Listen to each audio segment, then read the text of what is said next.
బర్రెలక్క ఈ పేరు తెలియని తెలంగాణ ప్రజలు ఉండరేమో. ఏపీలో కూడా ఆమెకు ఫ్యాన్స్ ఉన్నారు. ఈ మధ్య జరిగిన తెలంగాణ అసెంబ్లీ ఎన్నికల్లో పోటీ చేసి అందరికీ షాక్ ఇచ్చింది. ఒకే ఒక్క వీడియోతో పాపులర్ అయింది బర్రెలక్క. ఎంత చదివినా కానీ డిగ్రీలు మెమోలు వస్తాయి తప్ప జాబులు అయితే వస్తలేవు. నోటిఫికేషన్ వేయడు, ఏమయ్యాడు. అందుకే మా అమ్మని అడిగి ఈ 4 బర్రెలను కొన్నా. రోజుకొక్క బర్రె పొద్దుగాల 3 లీటర్లు ఇస్తుందంట, సాయంత్రం 3 లీటర్, మొత్తం 6 లీటర్లు. 300 ఎక్కడ ఓ ఫ్రెండ్స్. నిరుద్యోగ సమస్య కారణంగా బర్రెలు కాస్తున్నా అంటూ వీడియో చేసి ఓవర్ నైట్ లో పాపులర్ అయిపోయింది. దాంతో ఆమెకు సోషల్ మీడియాలో విపరీతమైన ఫాలోయింగ్ వచ్చి పడింది. బర్రెలక్క అసలు పేరు కర్ణి శిరీష. డిగ్రీ పూర్తి చేసిన ఆమె ఉద్యోగం దొరక్క బర్రెలు కాస్తుంది.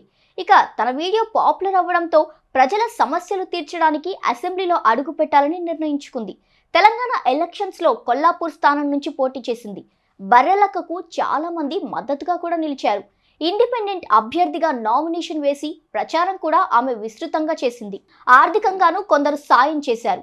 అయితే అసెంబ్లీ ఎన్నికల్లో ఓటమి చవి చూసిన బర్రెలక్క ఇప్పుడు పార్లమెంట్ ఎన్నికల కోసం రెడీ అవుతున్నట్టు తెలుస్తుంది. ఎలాగైనా రాజకీయాల్లో ఉండాలని ఫిక్స్ అయిన బర్రెలక్క ఇప్పుడు ఎంపీగా పోటీ చేయడానికి రెడీ అవుతుంది. ఈసారి నాగర్ కర్నూలు నుంచి పోటీకి దిగుతానని బర్రెలక్క చెప్తోంది. అయితే అసెంబ్లీ ఎన్నికలు నేర్పిన పాఠాలను దృష్టిలో పెట్టుకొని ఈసారి ఆమె ఆచితూచి అడుగులేస్తానని తెలిపింది. మరి బర్రెలక్క పార్లమెంట్ ఎలక్షన్స్ లో ఎలాంటి రిజల్ట్ అందుకుంటుందో చూడాలి.